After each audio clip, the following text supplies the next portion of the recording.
So Hugh Jackson is the head coach at Grambling State. Has a history of developing quarterbacks, was an offensive coordinator for the Bengals for a long time. And what he will bring to that university is going to be well needed.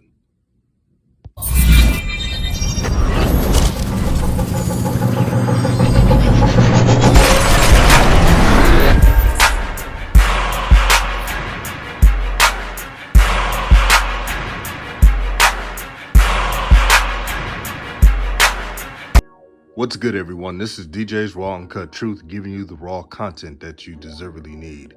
I'm so excited for Grambling State. To all the Grambling State fans, you got to be happy. You got to be proud of what you just hired, Hugh Jackson. Now, disregard the Cleveland Browns situation. The Browns, as you know, was always in turmoil. Horrible roster management, horrible GM. Not very helpful to the head coach. But what Hugh Jackson has done as an offensive coordinator for the Bengals, offensive coordinator for Tennessee State. I know Tennessee State didn't go to the playoffs, but their record improved tenfold in a stronger conference. This is who you're getting. Hugh Jackson is a leader of men. He's a quarterback whisperer. And it couldn't happen to a better program than Grambling State. Grambling State has so much history. Eddie Robinson, who I believe is the best coach of all time. That's just what I think. Y'all gonna go with Saban and everybody else. But what Coach Eddie Robinson has done for not only winning, but for black coaches to get in their foot in the door and to get opportunities, it wouldn't be possible without Eddie Robinson. He's produced so many NFL legends, just a man of respect and integrity. And I'm glad the torch is passed to Hugh Jackson. And that's why they're calling it the Hugh era. The Hugh era, what I think it's going to be, I'm going to tell you what I think it's going to be. It's going to be efficient offense. So that stagnant offense that you saw from Grambling this past season, that's a no-go. Guaranteed, that's a no-go. You're not going to see just incomplete drives and just missing big plays. You won't see it. Also, Hugh Jackson will have a quarterback. I guarantee you that. He wouldn't take this job if he didn't have the power to get a quarterback.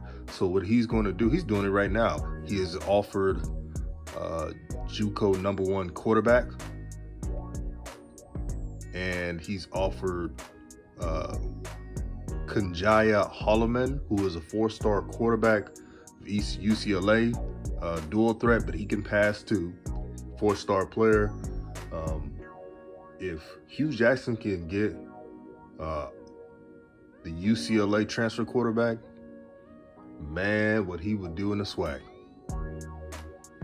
Watching the Swac last season, I realized even more so than now that if you just get a quarterback who has a skill set to just make big plays, or a quarterback who can manage the game will have decent accuracy, you can win a lot of games in the Swac.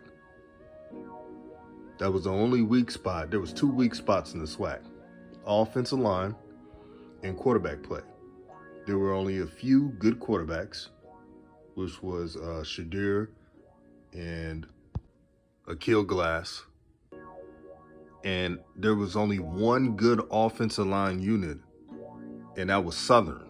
Southern had the best offensive line in the Swac, and it wasn't close.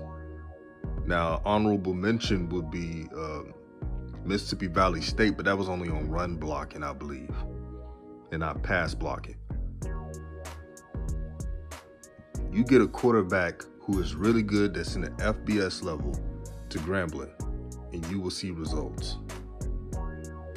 Expect Coach Hugh Jackson to hit the road on the transfer portal to get impact players.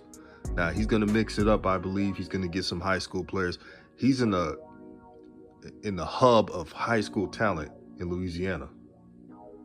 Louisiana has the most NFL players per capita. That's a lot. It is right there in this backyard. When I listened to Hugh Jackson's press conference, he said something that caught my eye. He said that Deion Sanders at Jackson State and Eddie George are doing a great job, but he wants to exceed it. And what I take from that is he's confident and his goals are higher than his fans' goals. He wants Grambling State to not only win the Swac, but be the best team in the FCS, be the best team in HBCU football. That's what he's striving for. You need coaches like this. The schemes are going to be there for Grambling State. All they got to do is address their weaknesses on the transfer portal. I made a video on the transfer portal, I think about 2 days ago, and I pointed out that the transfer portal, what it should be used for best is to address weaknesses. That is all.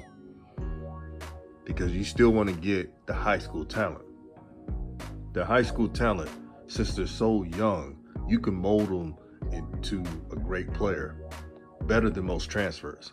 Now, we hear the stories of some transfers coming in and making a huge impact, like James Houston, who was a graduate transfer. But there's also transfers who didn't live to the hype. I'm not going to say any names, but y'all know some of those players are. So that's the downside of the transfer portal. But Hugh Jackson, he's looking to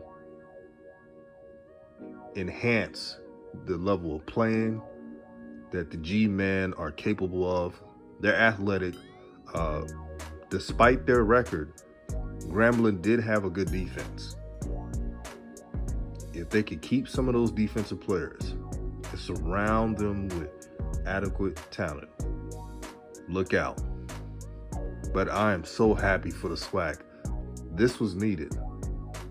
And I cannot wait to hear Prairie A&M's next head coaching offer. Some are saying Kevin Sumlin. I'm telling you now, if Prairie A&M gets Kevin Sumlin, he's going to be able to recruit. When he was at A&M, he recruited really well. And I know it's an SEC school, but still, A&M was nowhere before Kevin Sumlin went there. And I know he had Johnny Manziel, but that offense fit Johnny Manziel. Kevin Sumlin will be able to get excellent talent out of Houston. He's very respected out there in the whole state of Texas, period. So I hope he's the hire, but we'll see.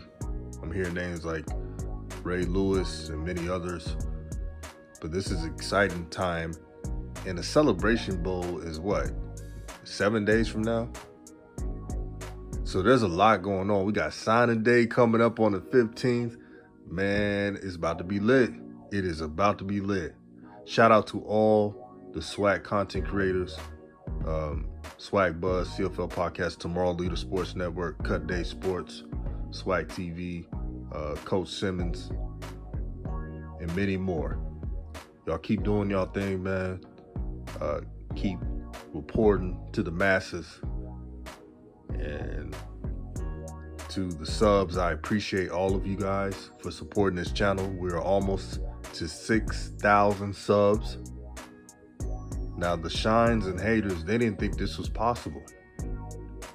But I was raised by a strong father. And my father always told me, God rest his soul, that if you keep pushing, blessings will occur. So that's my mantra. It's worked well for my life, for my 29 years of living. So it's only the beginning. Raw Truth Media. Y'all know what it is. Like, share, subscribe to the channel.